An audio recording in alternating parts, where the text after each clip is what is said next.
que je vais vous présenter donc en 2 minutes. Donc il a été enseignant à l'UFR-SAPS de Dijon pendant une partie de sa carrière et puis successivement entraîneur national de demi-fond. A participé dans ce cadre-là à 2 campagnes olympiques, Séoul en 88 et Barcelone 92, et à cette responsabilité à entraîner des champions médaillés, dont certains du monde, etc.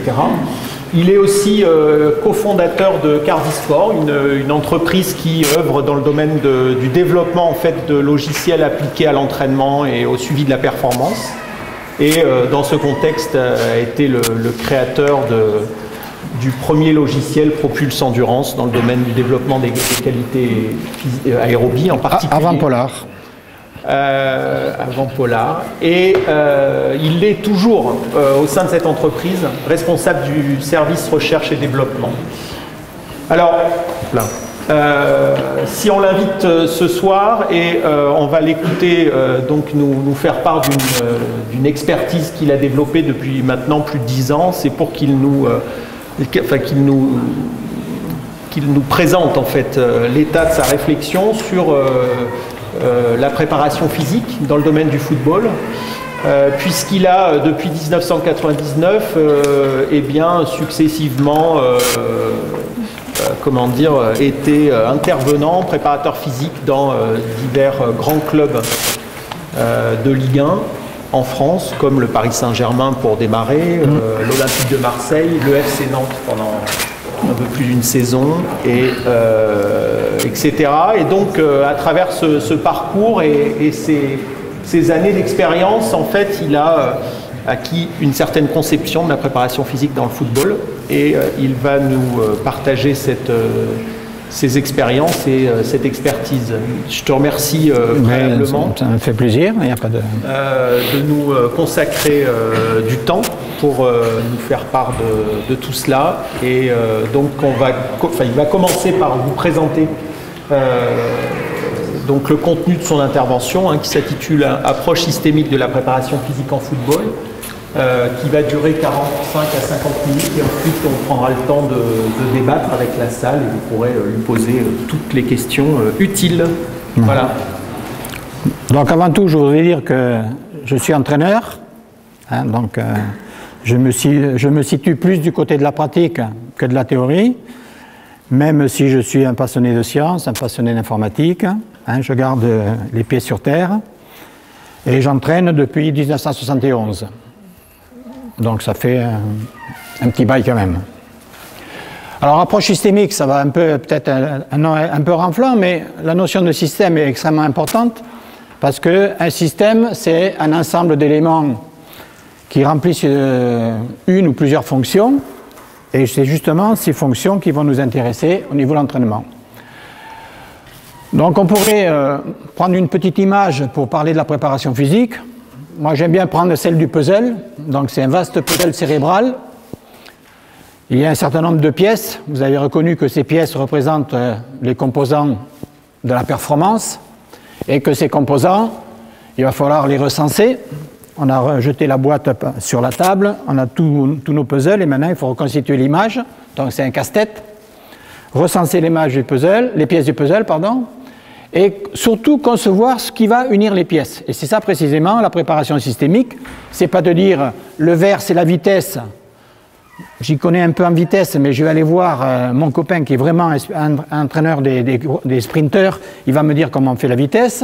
Le violet c'est la force. Je vais voir mon copain qui est super important sur la muscule. Il va me dire comment on fait. Non, c'est pas ça. Ce qui m'intéresse justement, c'est ce qui va réunir les pièces. Comment elles vont les agencer. Et une fois qu'elles sont agencées, quelles fonctions elles remplissent. Et là, les fonctions sont vraiment contextuelles parce qu'elles dépendent si on a des jeunes, si on a des pros, et puis les pros du PSG, ce n'est pas les mêmes pros que Marseille ou Nantes, etc. Donc c'est extrêmement compliqué. Donc une fois qu'on a recensé les pièces, voir comment elles vont s'imbriquer les unes des autres, il faut aussi les calibrer, savoir que donc ça, vous voyez bien que c'est l'évaluation des qualités physiques. Et ensuite, il faut les pondérer. Les pondérer, ça veut dire qu'on va attribuer un poids à une des pièces, et ce poids, il dépend de l'objectif qu'on poursuit. Dans le poids, il y a le nombre d'entraînements qu'on va consacrer pour entraîner ce facteur, etc., etc. Ensuite, il faut assembler tout ça dans un plan d'entraînement, normal.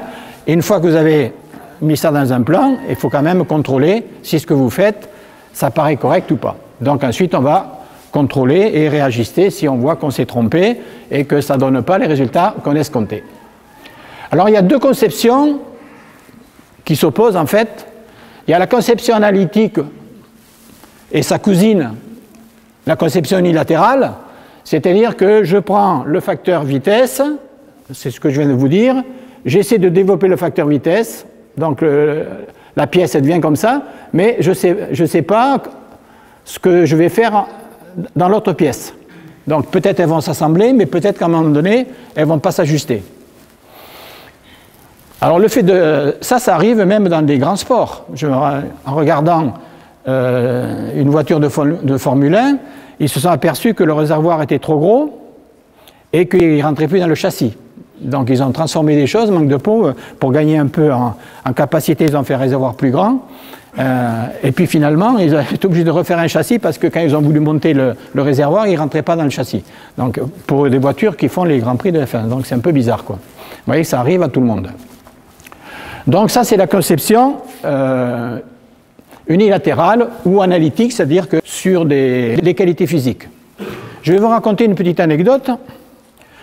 En discutant avec un collègue, j'allais souvent en stage en Font-Romeu, puis bon, il amenait ses jeunes, et puis il avait un sauteur en hauteur qui avait fait 2,12 m en junior, donc c'est déjà une bonne petite performance, mais il me dit il est nul en squat, il fait 120 kg. Je regardais les statistiques dans les pays de l'Est, ils sont tous à 240, 230. Cet hiver, je fais que de la muscule. Donc son gamin, il est passé de 120 kg à 210 au squat, et il est passé de 2,12 m à 2,06 m. Donc il a gagné en force, mais il ne savait plus sauter en hauteur. Donc chaque fois qu'on va s'engager dans le développement d'un facteur de la performance sans que ça soit dans le système, danger. Pour moi, danger.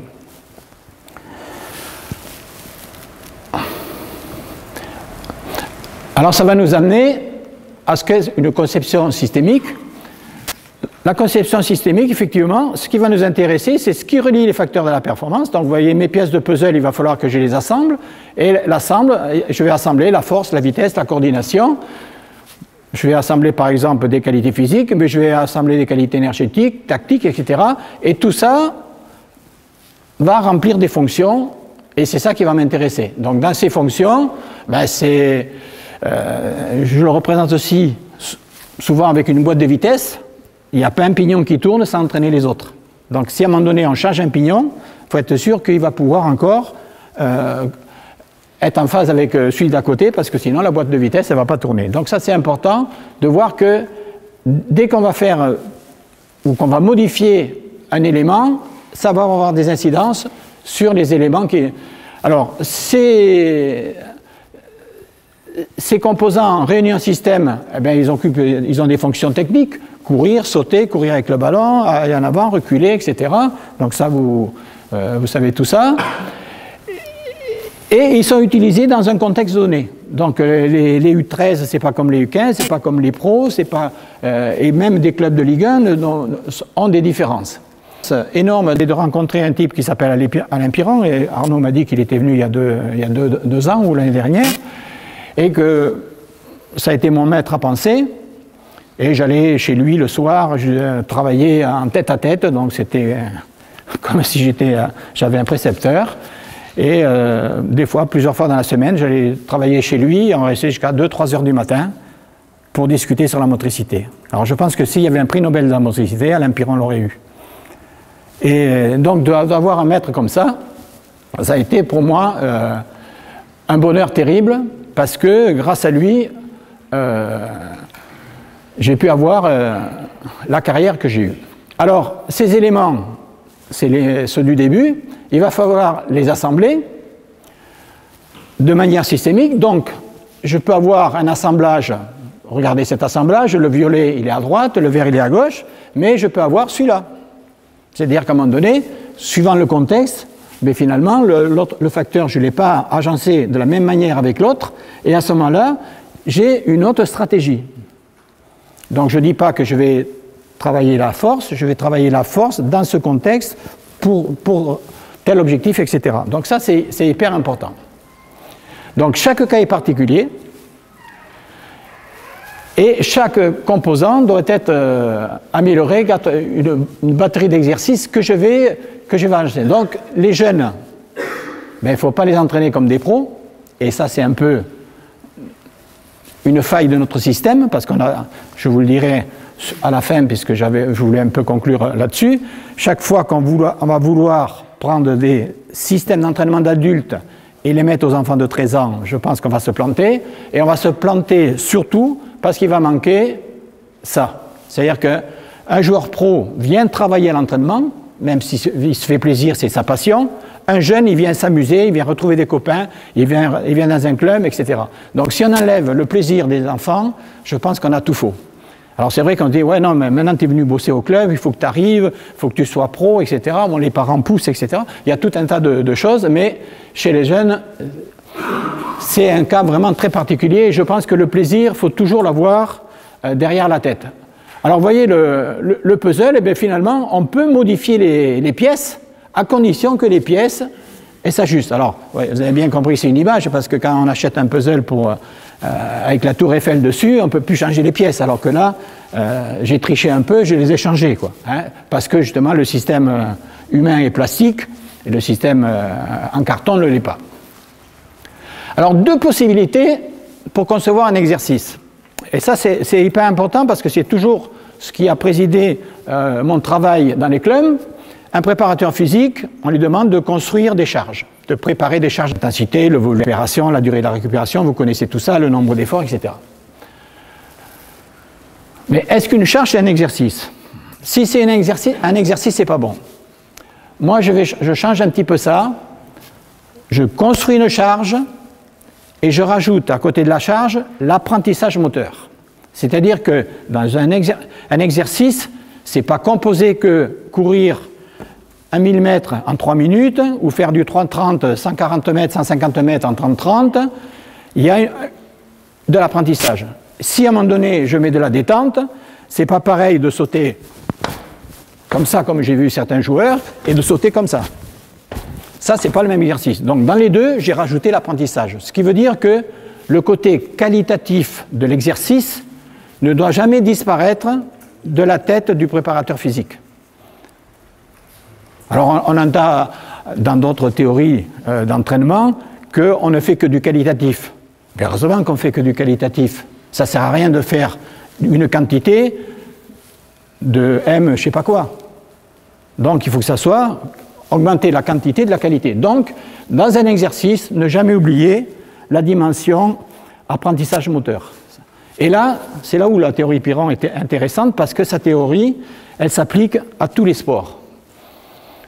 Alors, je n'ai pas le temps de vous parler de la théorie Piron, parce que Arnaud me disait qu'il restait 3 heures, et il ne partait plus, mais il pourrait rester 1 an, même plus.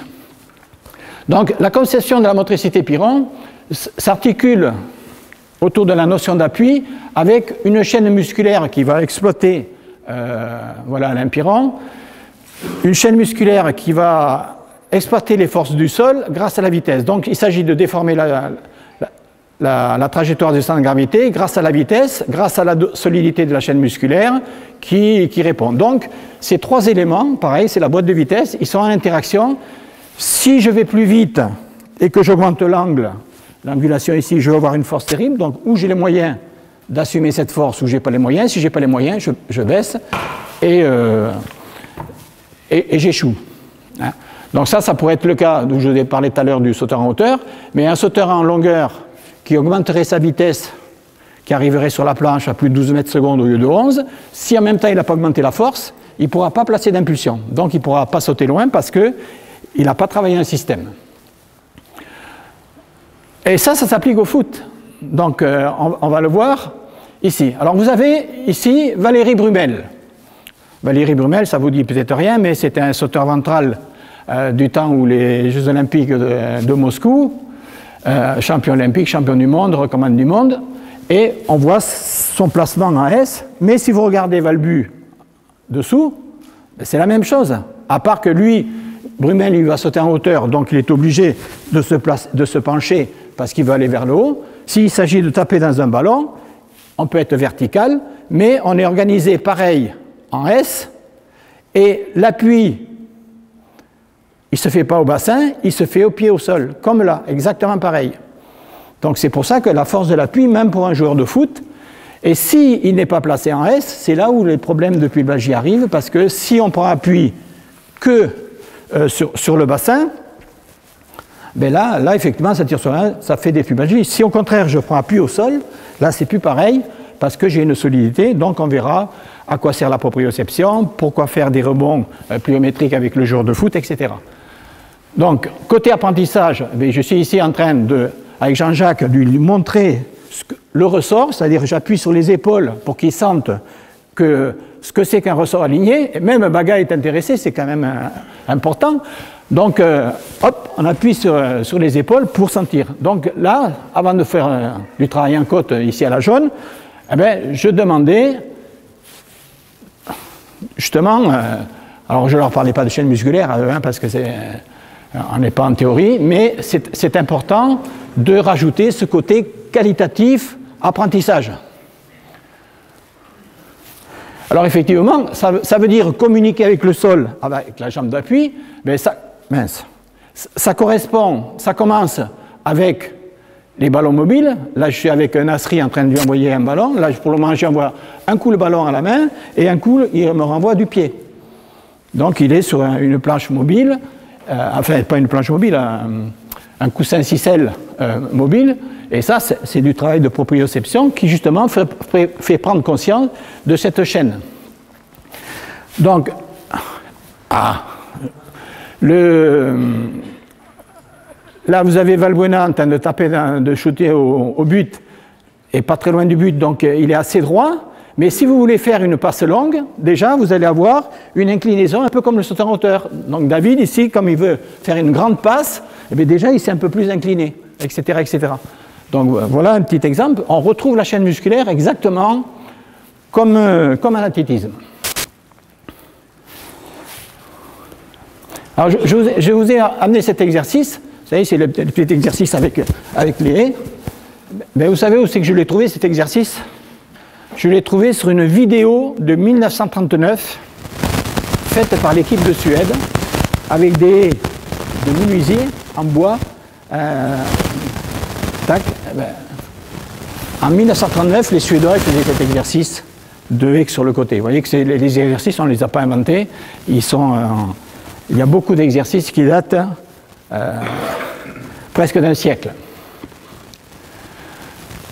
Alors, ce qui va aussi nous intéresser fortement au niveau préparation physique, on va avoir deux soucis. Soit je fais des exercices que physiques, soit je fais des exercices dits intégrés et j'essaie de me rapprocher le plus possible du côté sportif.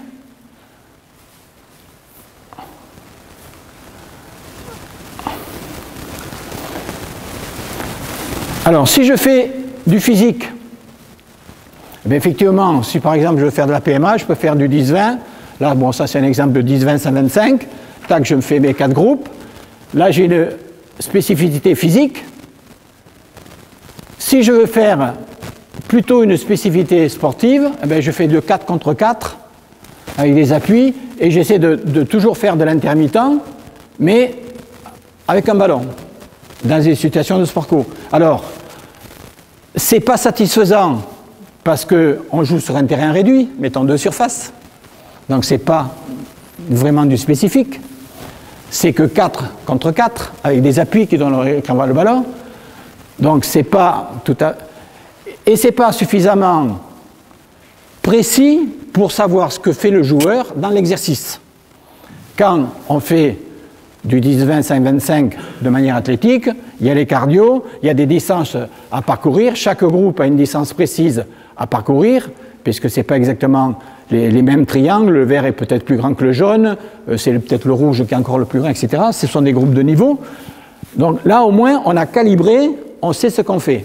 Là, il peut y avoir un joueur qui se cache. Bon, en général, sur du 4 contre 4, il n'y a pas trop de joueurs qui se cachent, tout le monde est à peu près actif, hein, parce que le terrain est petit. Donc, vous voyez que vous allez balancer sur deux options. Soit vous faites plutôt vers le sportif, avec le risque d'être moins précis physiquement parlant, soit vous faites que du physique, sachant que... Voilà. Alors après, la solution aussi, c'est de dire, je fais une série physique et j'alterne avec une spécificité sportive, c'est ce qu'on faisait souvent aussi au FC Nantes. Je vais vous donner un exemple de handball, puisque j'étais aussi à l'équipe de France de hand. Donc vous avez à gauche des contre-attaques avec repli défensif, donc avec l'idée que ça soit le plus proche possible d'un travail de puissance maximale aérobie, et vous avez à droite la même chose mais de manière athlétique. Donc vous pouvez voir qu'à droite de manière athlétique, c'est quand même un peu plus technique, et si je compare les deux, vous voyez que je m'aperçois que lorsque je l'ai fait de manière physique, j'ai vraiment sollicité la puissance maximale aérobie à plein régime, puisque là les filles étaient à 195-196 pulsations pendant 10 minutes. Là, ce travail est un travail remarquable, surtout qu'il n'y avait pas qu'une série, il y en avait plusieurs. Donc voilà. Donc, mais si je suis en phase de préparation, par exemple, je vais le faire de manière physique, si on est à 15 jours d'un match de championnat du monde, il est évident qu'on ne va pas le faire de manière physique, mais on va plutôt le faire de manière handballistique, là. Et ça serait pareil pour le foot. Donc voilà. Donc, à nous de choisir le moment et de dire, bon, effectivement, là je suis en phase de préparation, il vaut mieux que je fasse qu'athlétique. Là je suis en phase de préparation d'une grande compétition, l'athlétique on le laisse de côté, je fais du physique. Par contre, si je fais du physique, bien, effectivement, au lieu d'être à 195, eh bien, je serai à 188, 187, j'aurai un peu perdu en degré de sollicitation, mais j'aurai quand même concilié, puisque c'est du travail avec ballon, avec repli défensif, avec défenseur, etc. Donc, voilà, ça il faut savoir que... Alors, d'autres petits exemples, là on a vu à l'intérieur d'un sport, mais on peut le voir également dans la combinaison de deux facteurs, mettons la PMA et la force. Donc là, la PMA et la détente. Le travail de détente, c'est sur un banc, sauter le plus haut possible sans élan, ou sauter le plus haut possible avec élan. Donc là, en l'occurrence, j'ai fait le petit ressort, donc c'était avec élan. Donc vous voyez qu'au niveau fréquence cardiaque, là où il y a le petit creux, c'est quand c'est de la détente. Donc il y avait alternance, un 10-20 en course, suivi d'un 10-20 en saut, en rebond. Hop, hop. Mais vous voyez que la fréquence cardiaque, au niveau des rebonds, est plus faible. Donc, si chaque fois que je vais travailler un système et que je vais combiner du physique avec du spécifique, sportif, la force avec la PMA, il va y avoir de la déperdition. Le tout, c'est de le savoir.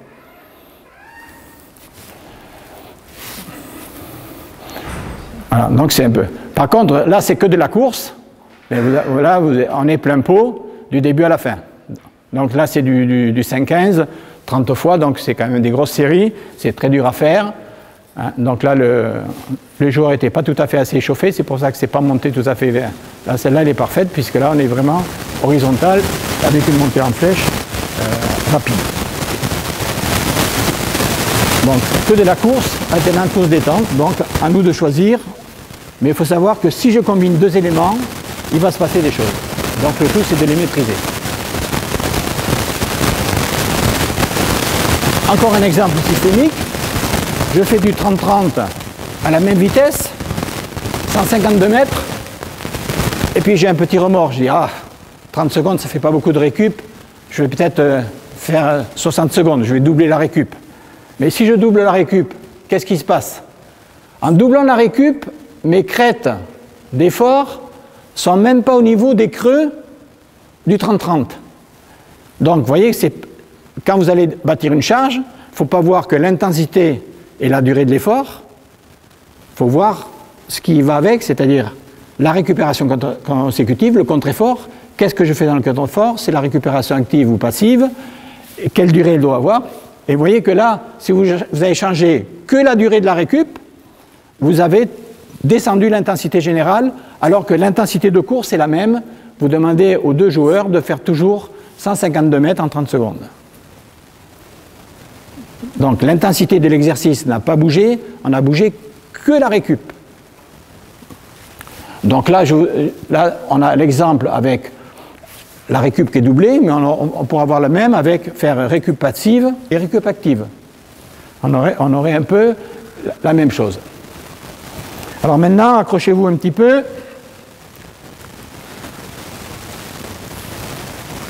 On va attaquer des choses un peu sérieuses. Donc c'est les visiteurs. Alors conception systémique, conception unilatérale. Donc notre regretté Gilles Cometti a dit la pyramide aérobie, ça vaut rien, il faut inverser la pyramide. Donc on commence par les efforts explosifs et on va partir de l'explosivité. Partez de l'explosivité. Vous pouvez le faire, hein, je ne suis pas là pour vous dire que j'ai raison, mais je vais vous montrer quand même quelques aberrations. Donc, partir d'une conception unilatérale et de dire que le football est un sport explosif. Moi j'ai vu Ben Johnson à Séoul s'entraîner, moi j'étais là, Ben Johnson était à peu près au niveau d'Arnaud. Là j'ai vu ce que c'était l'explosivité, il avait beau être billet, c'était de l'explosivité. Hein, bon. Mais football, faire 95 minutes d'explosivité et courir 13 km d'explosivité, je ne sais pas, on n'a pas la même notion d'explosivité. Ah, il y a des actions explosives, à un moment donné, on saute à la tête, on fait un tacle, mais entre dire qu'il y a des phases d'explosivité et que le foot est un sport explosif, c'est pas tout à fait pareil.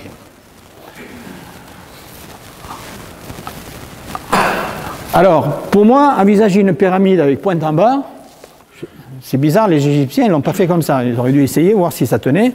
Moi, personnellement, je ne m'amuserais pas à essayer de faire une pyramide de pointe en bas parce que je pense que j'aurais du mal à la faire tenir. Alors, surtout ce qui va avec ça, c'est ça.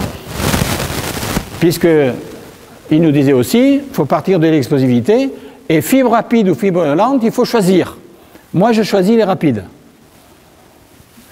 Ah, mais là j'ai une biopsie d'un joueur de football.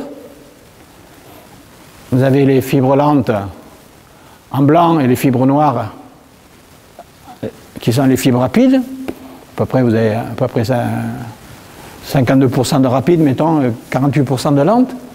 Alors vous allez dire, moi les fibres lentes, je ne m'en occupe pas. Vous allez vous occuper que des fibres rapides. Vous avez une équipe, oh, les défenseurs, je ne m'en occupe pas. J'entraîne les attaquants, c'est mieux.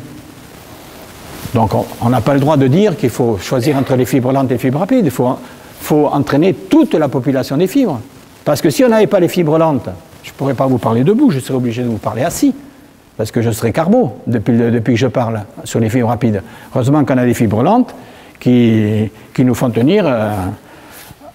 Donc, s'il faut choisir, entre l'analytique, dire que c'est l'explosivité, la reine de la préparation physique au football, et une conception systémique où on va au contraire agencer tous les éléments.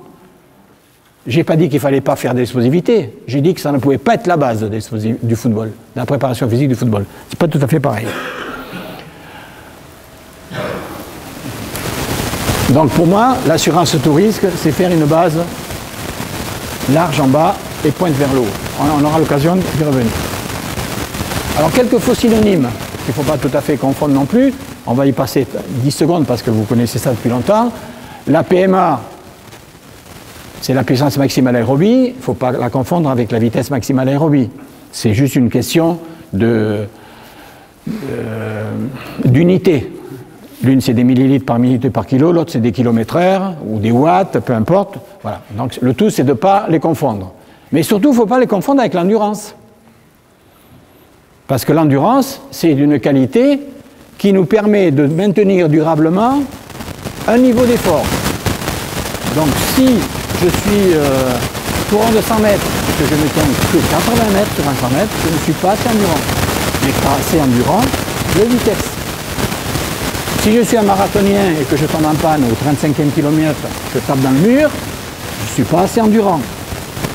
Si je suis sauteur en longueur et que je tiens 3 essais sur 6, je ne suis pas assez endurant par rapport à ma spécialité. Donc l'endurance, il ne faut pas la confondre avec la VO2 max, il ne faut pas la confondre avec l'aérobie, et il ne faut pas la confondre non plus avec la capacité aérobie. On va y revenir. Donc, ne confondons pas. Alors, pour être sûr de ne pas la confondre, je vous montre des sportifs que vous connaissez sûrement plus, puisqu'ils commencent à être un petit peu anciens, Sébastien Coe, Seila Huita, pour montrer que ça c'est leur VO2 max et ça c'est leur endurance. Donc on peut être comme Sébastien, bon, c'est l'endurance à la Perronnet, c'est-à-dire la droite de régression du pourcentage de VO2 max en fonction du temps logarithmique, donc c'est un chiffre mathématique, mais au moins ça permet de comparer les éléments entre eux. Plus le chiffre est gros, ça veut dire que la baisse est de plus en plus rapide. Donc vous avez Sébastien Coe, qui a été champion olympique du 800, du 1500, recordman du monde. Ben, il a une VO2 77, correcte, et une très mauvaise endurance, presque 10. Et puis vous avez d'autres coureurs, Seila Huita, qui lui avait une plus grande VO2 max et une plus grande endurance, etc. etc. Donc, vous voyez, et la corrélation c'est 0,1. Donc déjà, vous voyez, on ne peut plus se tromper. VO2 max et endurance, c'est vraiment différent. Bon, on ne va pas y passer la nuit. On continue dans la visite du Moyen-Âge. Alors, dans les années 70 à l'INS, qui s'appelle INSEP maintenant, il y avait une terminologie des entraînements, et en gros, on distinguait 3 entraînements, la vitesse, la résistance et l'endurance. Donc la vitesse, il y avait la vitesse pure, c'était les 20, 30, 40, 50 mètres. Si on essayait de pousser un peu le 60, les 80, les 100 mètres, les 120, ça s'appelait la résistance vitesse. Ensuite, il y avait la résistance, qui était découpée en 4 sous-catégories. La résistance intensité, lorsqu'on mettait plutôt l'accent sur l'intensité des exercices. La résistance récupération, lorsqu'on pinçait la récupération des exercices. Si par exemple j'étais capable de faire 5 fois 1000 avec 3 minutes de récupération, j'essayais de faire 5 fois 1000 avec 2 minutes, puis 5 fois 1000 avec 1 minute. C'est ça, la résistance récupération. La résistance intervalle, à un moment donné, je savais faire maintenir une allure constante sur 2000 mètres, je voulais tenir un peu plus longtemps, eh bien, je découpais mon 2000 en intervalles pour essayer de tenir 3000, voire 4000. Donc, logique. Et vous avez la résistance volume qui était là pour asseoir, faire des fondations, qui était de faire des grosses séances d'entraînement à base d'exercices de longue durée, ce qui s'appelait la résistance volume. Voilà. Après, il y avait l'endurance. L'endurance où on allait assez vite, ça s'appelait de l'endurance active. On ne connaissait pas la VO2 max à l'époque, la VMA. Et puis l'endurance où on se faisait plaisir, on durait longtemps, c'était l'endurance fondamentale. Mais ça avait le mérite de, sur le terrain, résistance-intensité, ben, je savais ce que j'allais faire. Résistance-récupération, je savais que j'allais pincer la récupération. Résistance-intervalle, je savais que j'allais découper en petits morceaux que j'allais coller les uns avec les autres. Et c'était loin d'être débile, ça. C'était loin. On va y revenir. Alors ça laissait la place à de la physiologie. Donc le tout maintenant, c'est de savoir si je vire tout ça, si maintenant, en parlant d'anaérobie lactique, aérobie, capacité, puissance, c'est mieux ou c'est moins bien? Le tout, c'est ça. C'est-à-dire que alors, je me rappelle, moi, j'ai un copain, je lui dis, bon, tu fais beaucoup de séances de résistance, il me dit, ça va pas, je fais plus de séances de résistance, moi, je fais de l'anaérobie lactique. Excusez-moi, j'étais encore un peu en retard. Voilà. Donc, on a remplacé tout ça. Et dans l'aérobie, on a rajouté un peu la notion de seuil aérobie et seuil anaérobie. Mais Moi, je reste toujours sur mes côtés pédagogiques. Qu'un entraîneur, ou un jeune puis j'ai aussi de formation d'entraîneur, qu'un jeune entraîneur me dit, moi aujourd'hui, je vais augmenter un tout petit peu l'intensité par rapport à ce que je savais faire. Avant, on était à 18 à l'heure, là aujourd'hui on va travailler à 19 et je vais raccourcir un peu le volume parce que j'augmente l'intensité. Je sais qu'il a compris. Donc là je fais de la résistance intensité. Lorsque ici j'étais capable de faire ça d'un bloc, je veux l'allonger jusqu'ici, je vais tout découper en intervalles pour garder l'intensité et augmenter le volume général, je sais que je fais de la résistance d'intervalle. C'est loin d'être con.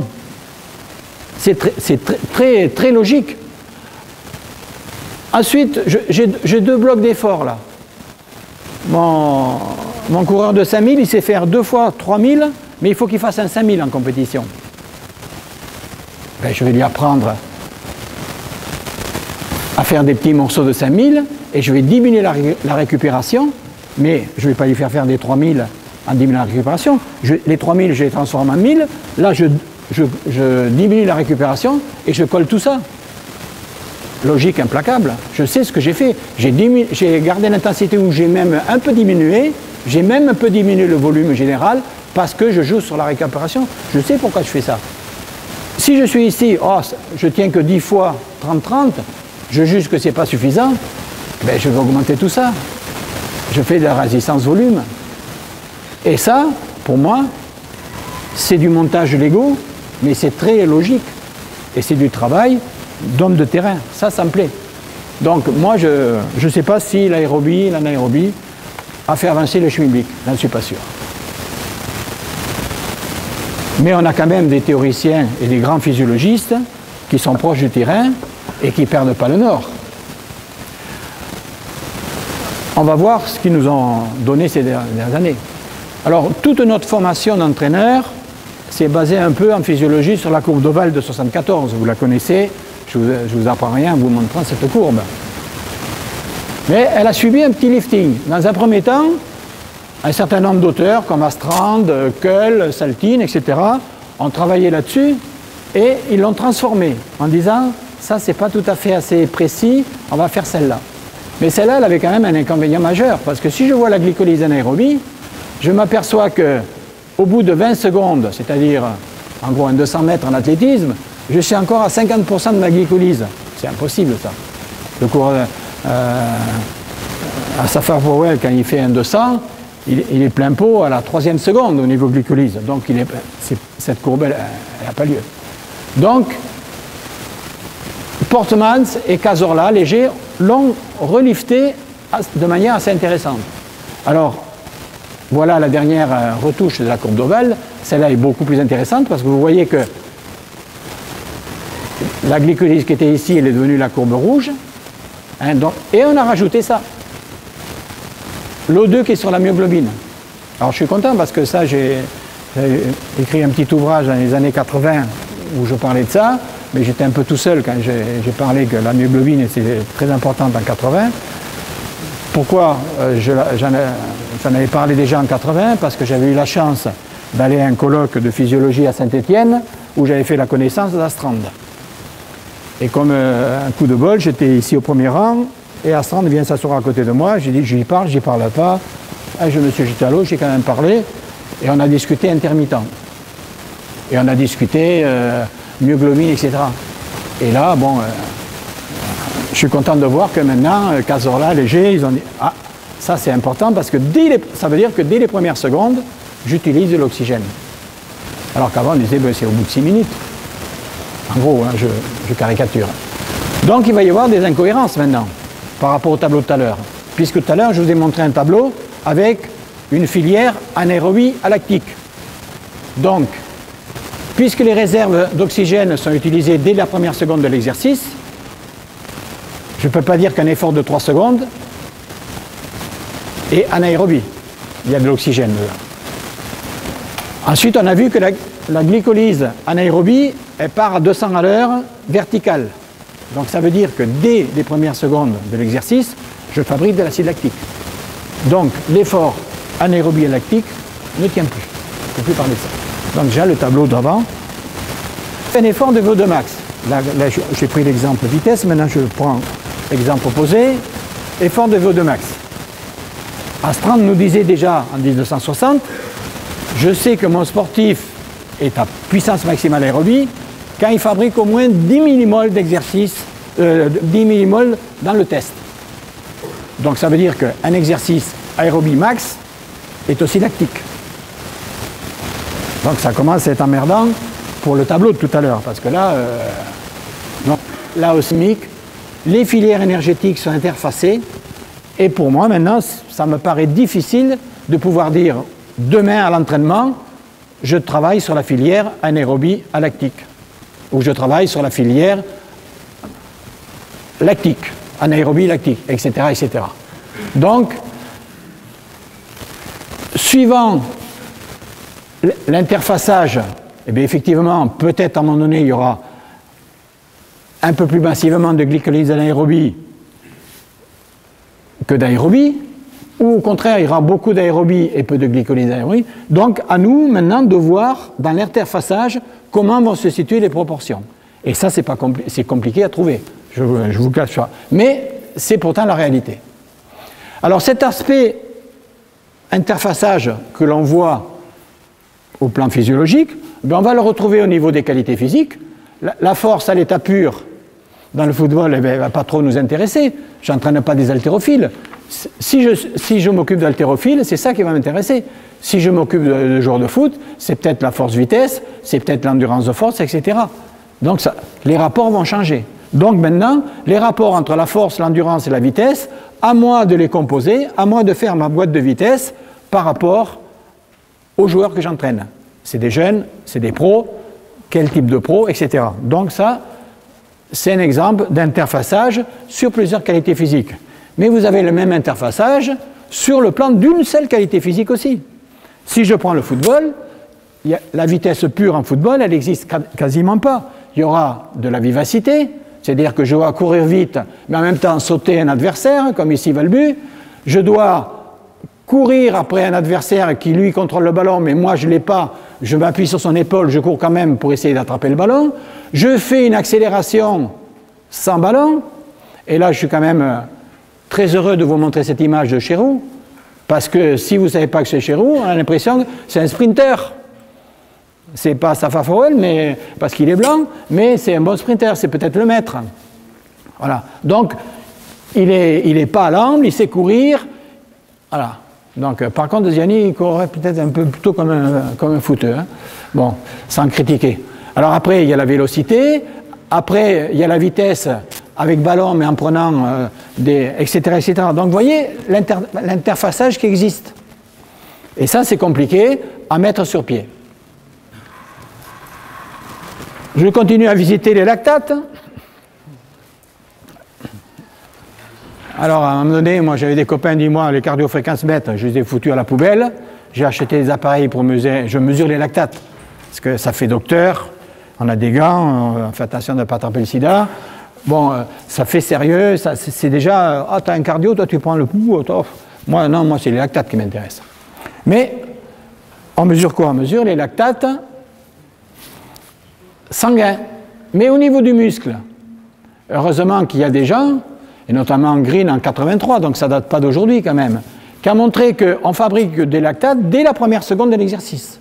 Alors ce qui est remarquable ici, c'est que vous avez le lactate musculaire ici, donc pour 50% de la puissance maximale aérobie, dans le muscle, avec les sujets qu'il avait testés, il a trouvé 4 millimoles,5 de lactate. Et par contre, pendant qu'il trouvait 4,5, s'il mesurait la lactatémie au niveau du sang, il trouvait un 5. Donc vous avez un 5 pour 50%. Rappelez-vous, on vous a dit que le seuil aérobie, c'était 2 millimoles. Hein, c'est ce qu'il faut répondre pour avoir votre examen de brevet d'État, parce que si vous dites que ça n'existe pas, vous ne l'aurez pas. Donc là, 2 millimoles, c'est 50% de VO2 max, ou 60%, 65%. Vous êtes dans les créneaux, vous aurez votre brevet d'État. Mais manque de peau au niveau du muscle. Il y a 4,5. Pourquoi? Parce que les fibres qui sont hypo-oxydatives, c'est-à-dire les fibres rapides, elles vont fabriquer de l'acide lactique Et à côté, tout à l'heure on a vu fibres lentes, fibres rapides, il faut choisir les blanches et les noires. Heureusement qu'il y a des fibres oxydatives qui ne foutent rien parce qu'à 50% de VO2 max, elles se baladent. Donc comme elles ont de l'acide lactique, viens ici mon petit acide lactique, et au lieu de prendre du glycogène, elles métabolisent l'acide lactique.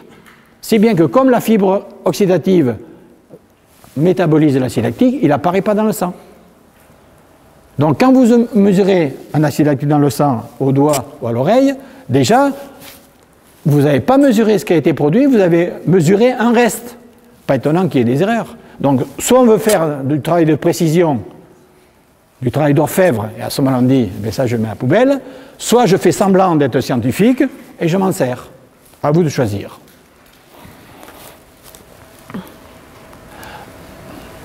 Alors pour enfoncer encore un peu le clou, voilà des mesures sur un 100 mètres, la lactatémie à la fin d'un 100 mètres, on est ici, 10 millimoles. Donc déjà le 100 mètres c'est pas lactique. Voilà, donc on ne va pas y rester longtemps. Alors tout ça, ça nous amène quand même au seuil. Puisque les seuils sont fondamentaux, à un moment donné, on relie la lactatémie à l'aérobie. Or, je vois qu'au seuil numéro 2, je suis ici, je suis en train de suivre une progression linéaire et je n'ai pas de rupture. Quand j'arrive au seuil de 4 millimoles, pareil, je peux encore progresser linéairement. Donc, il n'y a pas de rapport de cause à effet entre les seuils et l'évolution de la fréquence cardiaque ou de la VO2. Alors là, on a répertorié 34 théories sur les seuils. Wasserman, Kuhl, Simon, etc. Vous en avez plein. Vous les trouverez sur Internet. Il y en a des tonnes et des tonnes. Et on était arrivé à trouver 10 seuils. Il y avait les seuils de 2-4 millimoles. Il y avait Simon, c'était la pente 51 degrés, 34 minutes, etc. Bon, il y a eu des inventeurs de seuils qu'on connaît, etc. Mais on n'a pas trop. Alors surtout, ce qu'il faut retenir, c'est que l'accumulation de lactate n'est pas due à une absence d'oxygène. Donc ça montre bien qu'il n'y a pas on ne peut pas les mettre dans la boîte de vitesse comme je montrais tout à l'heure. Et notamment, il y a toujours plus d'oxygène que le muscle est capable d'utiliser. Donc le muscle, il n'est jamais en panne d'oxygène. Donc se baser sur la lactatémie pour mieux définir les intensités d'aérobie, c'est une aberration. Alors, ça, maintenant, il y a Luc Léger qui le dit, il y a Cazorla qui le dit, mais bon, quand j'étais entraîneur national du demi-fond, j'avais un toubib, on mesurait les lactates, et après, j'étais incapable de dire à mes coureurs, aujourd'hui, tu as fait 12 millimoles, c'est bien ou c'est pas bien? Et des mesures de lactate, on a dû en faire 1 millier dans l'année. Mais tout ça pour rien. Alors bon, je peux vous en parler des lactates. Ce qu'il faut savoir également aussi, c'est que, alors, ça date de 66 d'un nommé Zazorsky. Je pense que vous avez entendu parler de Zazorsky. Et Zazorsky, en 66, disait « De courts efforts anaérobies entrecoupés de courts temps de repos sont des exercices très intéressants pour développer le système aérobie. » Après, il y en a d'autres qui ont parlé de ça, notamment Di-Prampero, qui disait que si vous faites des exercices légèrement anaérobie, mais que la lactatémie reste stable pendant l'effort, globalement, l'effort est aérobie maximum. Alors, pour en être persuadé, je vous ai rapporté des chiffres de Saltine sur du 15-15. Sur du 15-15, il a constaté qu'il fallait 1,7 litre d'oxygène, et sur ces 1,7 litre, la circulation en a amené 1,15 et le reste, 0,55, c'est la myoglobine. Tout à l'heure, les réserves d'oxygène intramusculaires, qui est dans des petits réservoirs, qui assurent l'exercice. Donc, le 1,7 litre est complètement donné par l'oxygène. Donc, l'exercice est complètement aérobie. Donc, c'est pour ça que la PMA, même légèrement au-dessus de VMA, c'est un exercice globalement aérobie. Alors, il faut que ça reste dans les proportions et qu'il faut être sûr que l'exercice ne va pas dériver. Alors, un gros morceau encore qui arrive, la notion de capacité et de puissance. J'ai un réservoir d'essence, ma capacité c'est 40 litres. J'ai un robinet, le carburateur, 10 litres à l'heure. Donc 40 litres, 10 litres à l'heure, je vais normalement tenir 4 heures. Alors,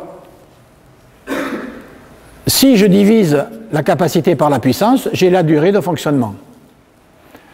Donc lorsqu'on est physiologiste, on demande aux physiologistes de nous aider à comprendre la physiologie utile pour l'entraînement, et nous dit, oui, ce qui limite la capacité, c'est ça, c'est la quantité de substrat, c'est la quantité d'enzymes, etc.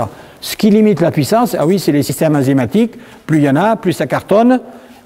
Ok, donc les facteurs limitants sont différents. Donc on voit dans les ouvrages de physiologie, avec juste raison, que des facteurs limitants sont propres à la capacité et d'autres sont propres à la puissance. Donc le physiologiste, il a bien raison de distinguer les deux. Mais moi, quand je suis sur le terrain, je ne peux pas ouvrir le robinet et ne pas vider le réservoir. Donc quand je fais un effort, je joue sur la puissance et je descends ma capacité.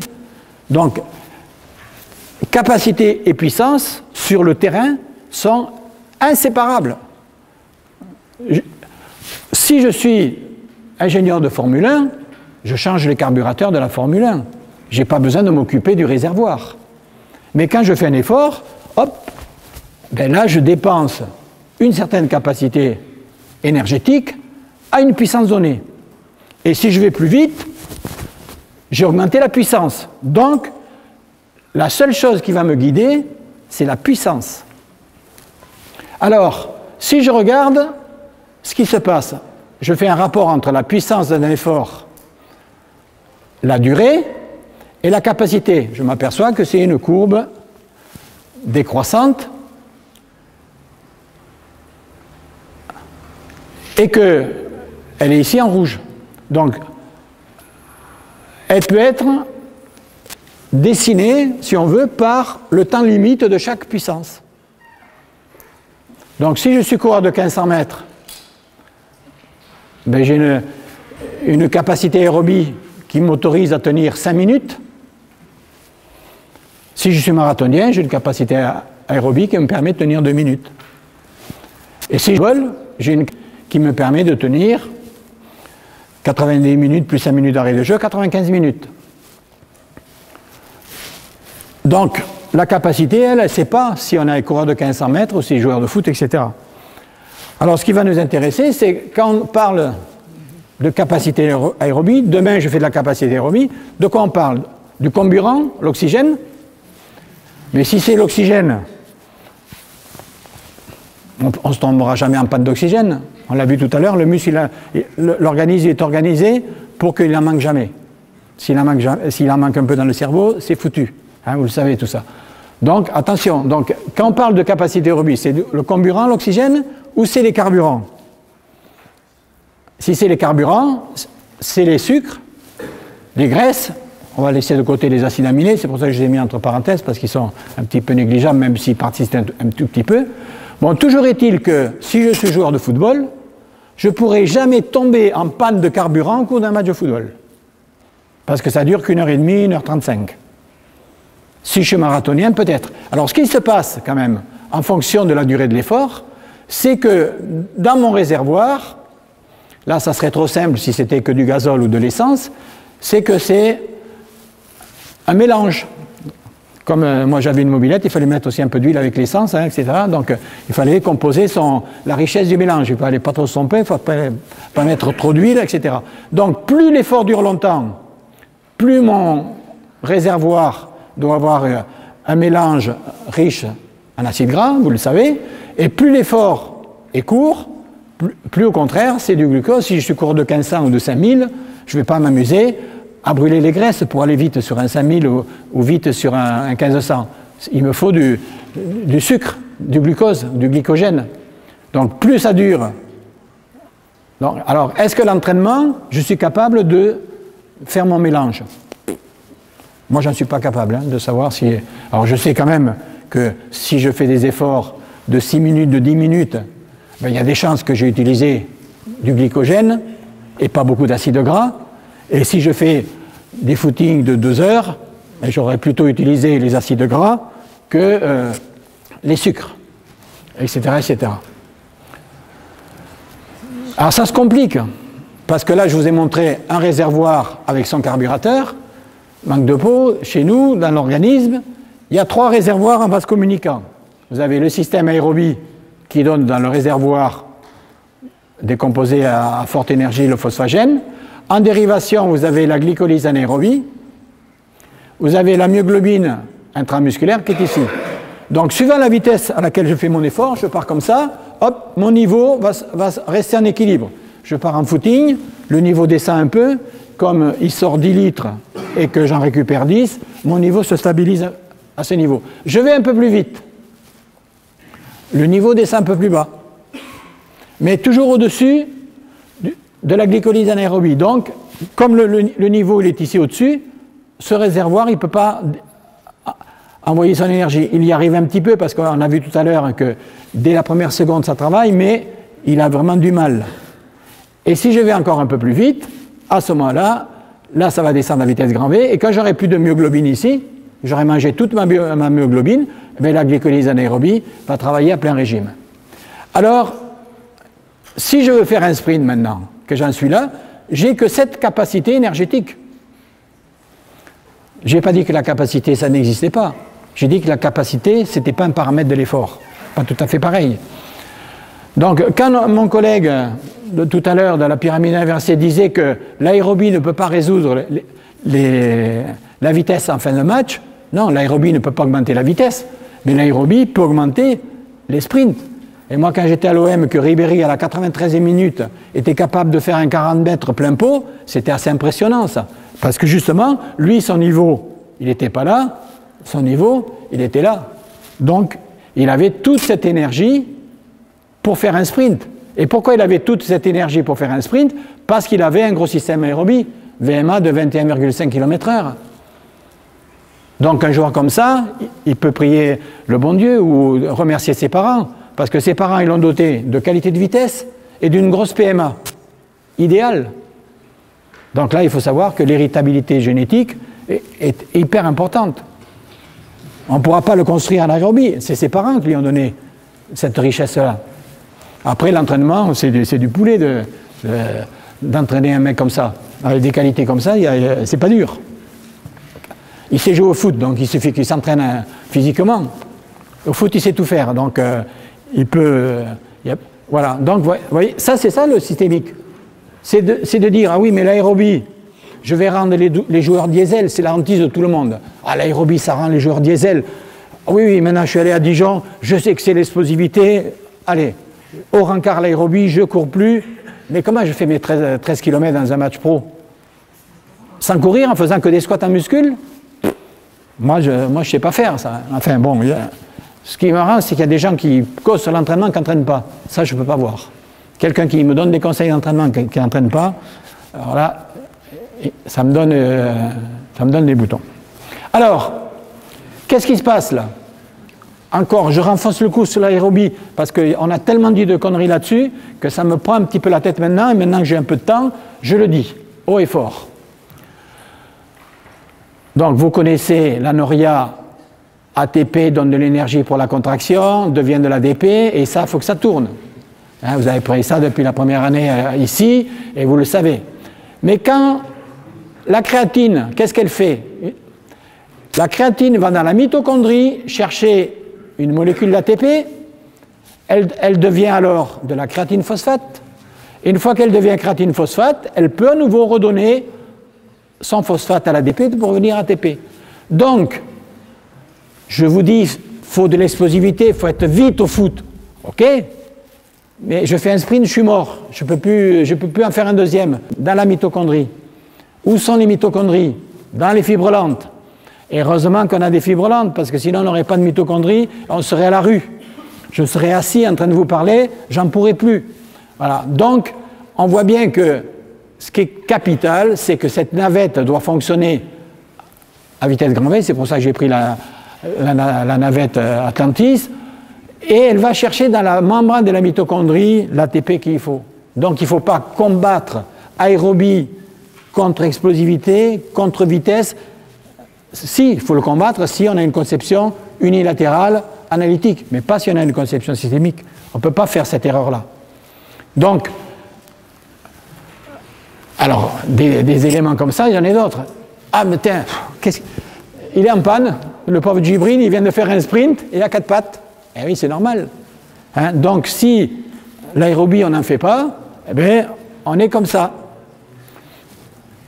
Par contre, c'est le seul joueur que j'ai trouvé qui ressemblait à un athlète. Là, Djibril Cissé, j'ai jamais vu un joueur de foot aussi rapide que lui sur 10, 20 ou 30 mètres. Là, si on y met un masque à la tête, on le met sur le pied d'athlétisme, on dit qui c'est, on dira, ah, c'est peut-être Asafa Powell, c'est peut-être un... Non, non, c'est Cissé. Ah, mais pourtant, c'est là des qualités de... Alors, tout ça pour vous dire aussi que pour reconstituer les réserves de phosphagène, mon réservoir central, si en laboratoire, je prends une pince et je ferme le ravitaillement en oxygène de mon muscle, j'ai plus de resynthèse de créatine phosphate. Donc, je ne peux pas refaire un deuxième sprint si je n'ai pas d'oxygène. Donc, je ne vais encore pas combattre aérobie, contre-explosivité, contre-vitesse au football ou autre chose. Donc, où on fait des erreurs, c'est qu'on croit que l'oxygène ne sert qu'à l'effort. Les qualités aérobies vont nous servir à la récupération des efforts. Si je fais un effort de dette d'oxygène, je ne peux rembourser ma dette qu'en la payant avec de l'oxygène, ça va de soi. La dette d'oxygène ne peut être remboursée que par de l'oxygène. Donc si on voit un peu plus loin que le bout de sa lorgnette et qu'on dit je fais pas de la... j'ai une conception systémique, je m'aperçois que la récupération a autant d'importance que l'effort proprement dit. Donc il faut avoir une bonne VO2 max, une bonne VMA pour faire des efforts, mais surtout aussi pour récupérer. Donc Djibril n'était pas le seul à avoir du mal à récupérer dans le sprint. Hein. Le Mamad aussi, des fois il tombait. Mais la morale de l'histoire, là, c'est pas de dire je vais rendre endurant ou développer VO2 max de Djibril ou de Mamadou, c'est fini, c'est trop tard. Je vais essayer d'optimiser ce qu'ils ont pour qu'ils tombent moins en panne d'oxygène et qu'ils ne soient pas sur les fesses après un sprint. Parce que qu'est-ce qui va être important en foot? C'est de revenir se placer en défense. Il y a eu une contre-attaque. Les replis défensifs, ils sont aussi importants que l'explosivité pour sauter et marquer de la tête. Donc les replis défensifs, ils vont se faire comment? Ils vont se faire en trottinant, entre 11 et 14 ou 15 km/h, suivant le joueur. Et c'est ça l'important de l'aérobie. Donc là aussi, si on dit développer le système aérobie des joueurs de foot, c'est les préparer au marathon de New York, effectivement, les gens ils ont envie de dire mais ils sont complètement abrutis de faire de l'aérobie. Mais l'aérobie, c'est pas préparer les joueurs au marathon de New York. Alors comme c'est aérobie, on va essayer de mesurer le compte-tour du moteur. Quand il y a un aérobie, qu'est-ce qu'on va prendre? Soit on va mesurer le pouls à la main, on sait qu'il y a 20-30% d'erreur. Si on a deux joueurs, allez, prenez votre pouls, tac, combien t'as toi? Tac, il demande au voisin combien il a, il donne le même chiffre, hein, c'est classique. Donc on va prendre des cardio, parce que la mesure manuelle, c'est fini. Mais, il ne faut pas que le cardio-fréquence-mètre, ça soit un gadget. Si c'est un gadget, ça ne sert à rien. Parce que si on n'a pas la relation entre la fréquence cardiaque et la vitesse, ça ne sert à rien d'avoir la fréquence cardiaque. Ce n'est pas une information technique. Qu'un joueur à 160 sur un exercice, on ne peut rien en dire. Si on ne connaît pas la relation entre la fréquence et la vitesse, ça ne peut rien dire. Alors, vous avez ici un test 45-15 et la transformation du test en relation FC vitesse. Si on n'a pas cette courbe-là, c'est pour ça que j'ai mis au point ce logiciel, parce que la fréquence cardiaque, il faut qu'elle soit reliée à la vitesse. Si elle n'est pas reliée à la vitesse, elle ne sert à rien. Donc vous avez dans les belles salles de fitness les zones où il faut brûler les graisses, la zone de réserve. Mais si vous jouez sur une dimension, ça, pour moi ça ne sert à rien. Alors je vous ai mis 3 exemples là. Vous avez le coureur rouge et le coureur bleu. Tous les deux ont la même fréquence cardiaque maximale, ici, mais ils n'ont pas la même VMA. Donc si je travaille en pourcentage de FC max, ce qui est quand même faux, mais je peux travailler en pourcentage de FC max, mais comme ils n'ont pas la même VMA, je sais que je vais me tromper. Et j'ai fait exprès de leur donner la même fréquence cardiaque de repos, parce que j'aurais pu encore jouer là-dessus, c'est-à-dire vous avez deux joueurs qui ont la même fréquence cardiaque maximale, mais pas la même fréquence cardiaque de repos, etc. etc. Vous avez après le joueur bleu et le joueur vert. Ils ont la même VMA, mais ils n'ont pas la même FC max. Donc si vous faites des pourcentages en pourcentage de VMA, vous allez vous tromper, parce qu'ils n'ont pas le même moulin, ils n'ont pas le même moteur. Et si vous faites un pourcentage de FC, vous allez vous tromper aussi, parce que les joueurs ont la même FC max, mais pas la même VMA. Donc il n'y a qu'en travaillant sur les pourcentages donnés par la courbe entre la FC et la vitesse que vous pourrez faire remonter l'information en disant pour la VMA à 18 km/h, j'ai 200, à 16 km/h, à tant de pourcentage, j'ai une autre. Là, la fréquence cible, elle a de la valeur. Sinon, elle n'a pas de valeur. Elle ne sert à rien. C'est du gadget. Voilà.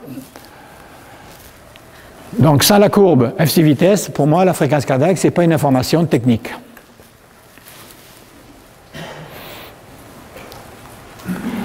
Alors, ça nous amène à des notions sur lesquelles j'aime bien insister. C'est que dans un effort, il y a deux facettes de l'effort. Il y a la charge externe, c'est-à-dire, ici c'est sur un tapis roulant, c'est la puissance qu'on peut lire sur le tapis roulant, mettons 13 km/h. Donc ça c'est la...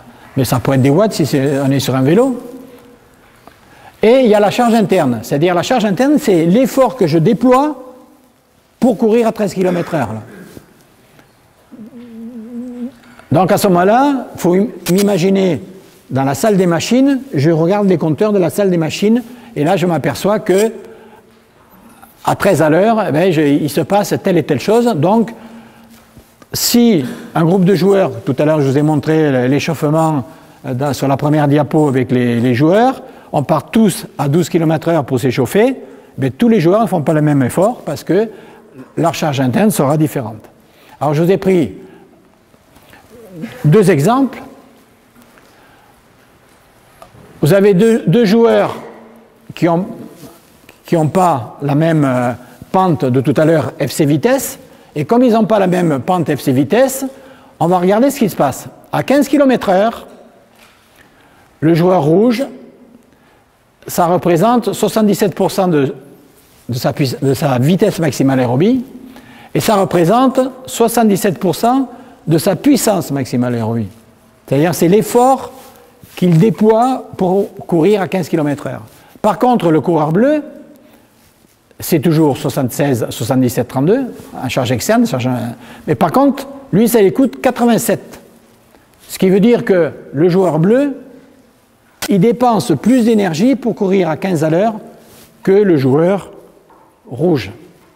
Donc, si à l'entraînement, vous avez fait des groupes en VMA, le groupe des 15 à l'heure, ben, il y en a un qui est à 77% et un autre qui est à 87. Et quand j'étais au PSG, il y avait un joueur qu'on voit souvent à la télé, jamais bien peigné, qui a un petit accent. Lui, il avait 17% d'écart. Donc ça veut dire que ce joueur, quand vous croyez l'entraîner à 80%, vous l'entraînez à combien? 17% d'écart. Vous l'entraînez à 97. Donc il est dans le rouge de suite. Donc vous le tuez. Si vous faites le même entraînement que les autres, vous dites « Oh, pourtant, c'est à 80% de la VMA, s'il n'est pas... Eh bien, si. » Donc à lui, il faut le faire courir à 63% pour qu'il soit comme les autres. Donc lui, il faut l'autoriser à courir à 63%. Toi, tu vas courir à 63%, et Ribéry va faire l'avion, il va courir avec Nasri à fond la caisse. Mais toi, Djibril, tu vas rester tout doucement. Et là, vous ne le tuez pas. Donc, bon, ça, c'est des trucs. Donc, on fait une erreur, voilà. Donc, ça veut dire que dans des groupes d'entraînement, on va mettre des joueurs de VMA différentes. Ça, c'est des VMA testés au 45-15, mais dans un groupe, vous allez mettre deux joueurs à 19 et un 18-5. Vous allez mettre deux joueurs à 19, un à 20, parce qu'ils n'auront pas du tout. Donc ça veut dire que deux joueurs ayant la VMA ne vont pas s'entraîner systématiquement à la même vitesse, et deux joueurs ayant des VMA différentes vont peut-être être entraînés à la même vitesse. Donc si on veut faire du travail d'orfèvre, il faut passer par là. Sinon, on fait au pif. Et l'an dernier, j'étais au Qatar. Au Qatar, j'avais ni ordinateur, ni cardio, j'avais quand même un chronomètre, ni cerceau, ni rien, et il avait bien fallu fonctionner. Donc on fonctionnait au pif, à la gueule du client. Et ça marche aussi.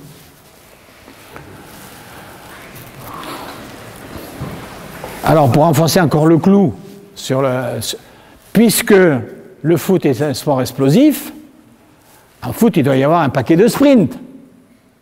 Or le système Amisco, qui est un système de vidéo tracking avec 7 caméras qui scannent le terrain et qui permettent d'avoir tous les efforts de tous les joueurs. Bon, ça coûte 100 000, 120 000 euros au club, ça coûte très cher, hein, donc un club amateur, il ne peut pas se payer ça. Mais au moins, ça a le mérite de nous sortir ça. C'est-à-dire qu'en Ligue 1, la moyenne, c'est 11-7, 14 sprints. Alors, comment ça se fait que le foot est explosif et il y a 14 sprints de plus de 24 à l'heure dans un match de foot? 14 sprints. Longueur des sprints, 21 mètres, 20 mètres. Donc, si je suis préparateur physique, si je veux faire du travail moyen, 14 sprints multiplié par 20, j'ai mon volume de sprint que j'ai à faire aux joueurs. Et voilà. Alors, c'est vrai que Ribéry, il en faisait plus que 13 ou 14. Mais ça, c'est la moyenne. Donc, je ne peux pas... Vous n'allez pas me faire avaler que c'est explosif avec 14 sprints sur 95 minutes. Donc voilà aussi ce que nous donne le système Amisco. Vous voyez, vous avez la durée de l'effort, la vitesse moyenne, la vitesse de pointe, etc. Le trajet. Bon, vous avez ici, ça c'est un but de Djibril Cissé. Il est parti d'ici, il a fait tout ça, et il a marqué, contre-lance. 58 mètres de sprint. C'est le record.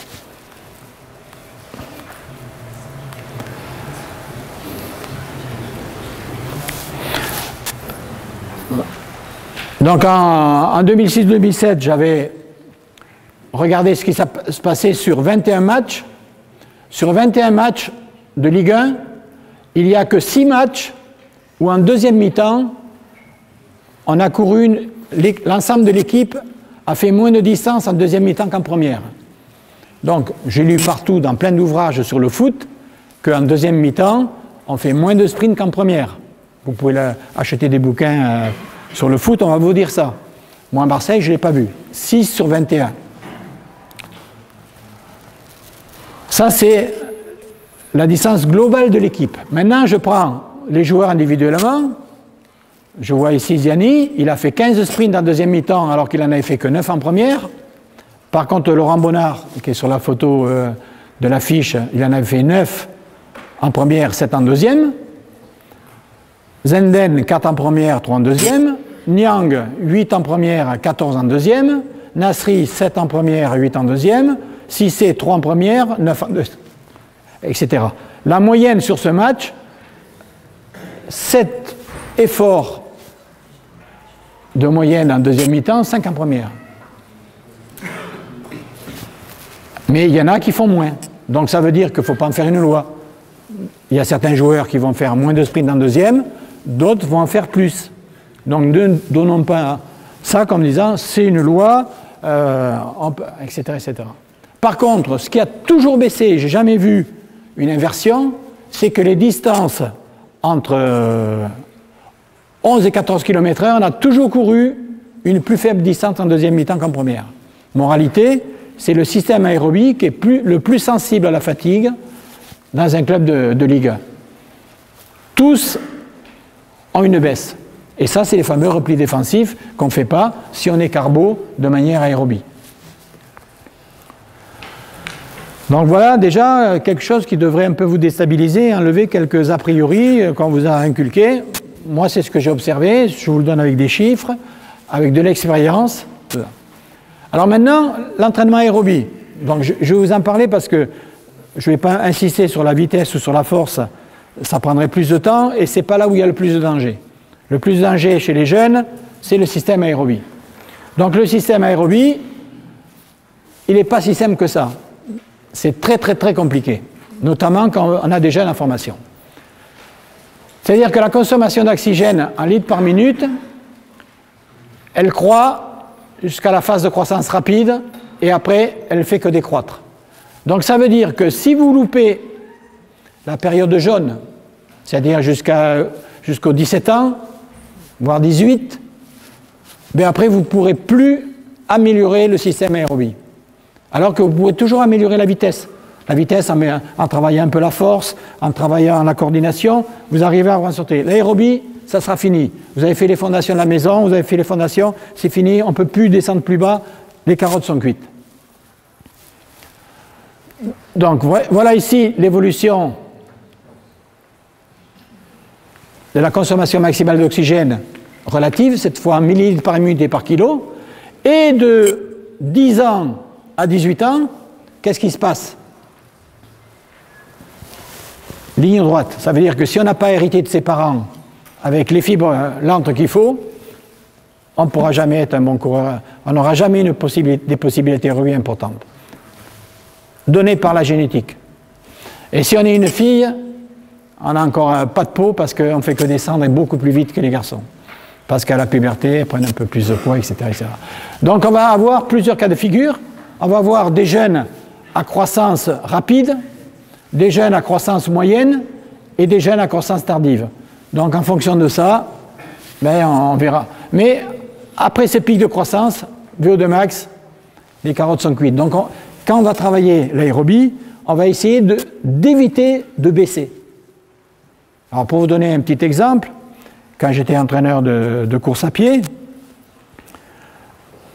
j'ai eu un athlète qui avait 80 millilitres de VO2 max en minime, et quand il est allé au jeu de Séoul, il n'avait plus que 76. Mais il est quand même allé au jeu. Et pour passer de 80 à 76, il faut s'entraîner tous les jours et très dur.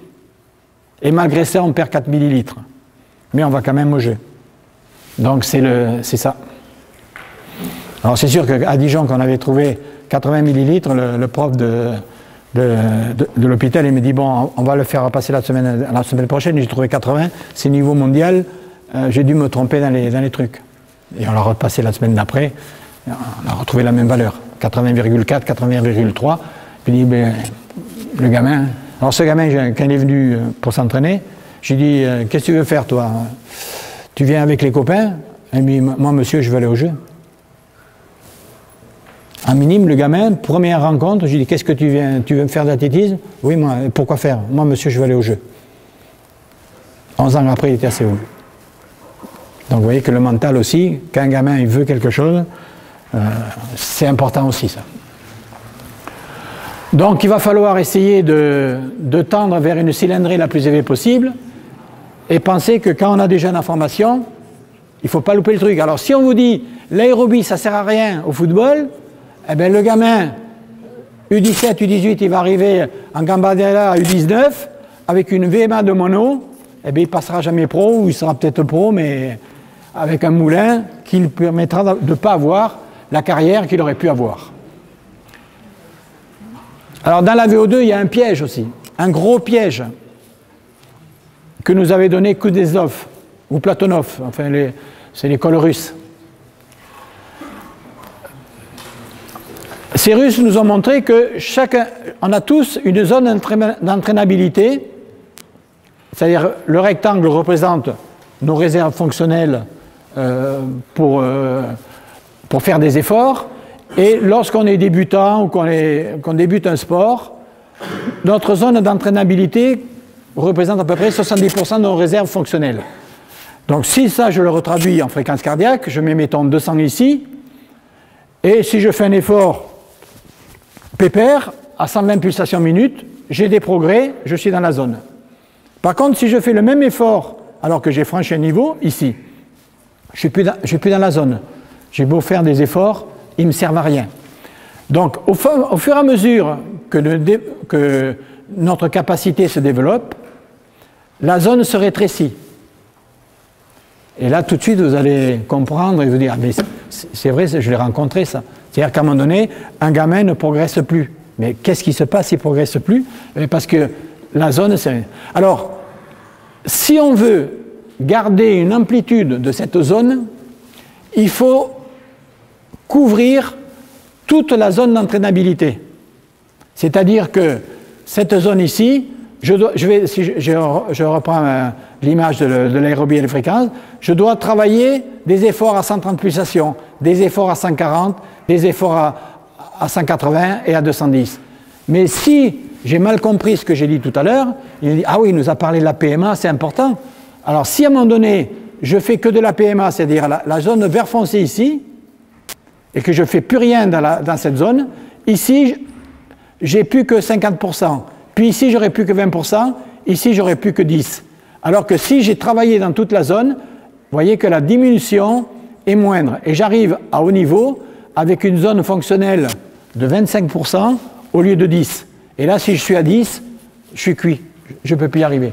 Donc, c'est important de varier les exercices et de ne pas dire « Ah ben oui, mais si je travaille ici, je vais rendre les joueurs diesel. » Mais c'est inévitable pour faire des fondations. Après, c'est fini. Donc, attention de ne pas aller plus vite que la musique. Ça, c'est hyper important aussi. Alors, ça, c'est le jeune qui est allé au jeu. Et vous voyez, c'est justement devant cette porte de gymnase. Vous avez le même à Nantes, d'ailleurs, le SUAPS. Hein, c'est un peu le même, hein, avec les barres comme ça. Vous avez un gymnase comme ça, ici, au SUAPS. Voilà. Mais ce jeune-là, en 77, ici, là, devant cette porte, il me dit, moi, je veux aller au jeu, monsieur. Il y est allé. Alors, si je veux, je vous ai dit tout à l'heure qu'il fallait calibrer les efforts.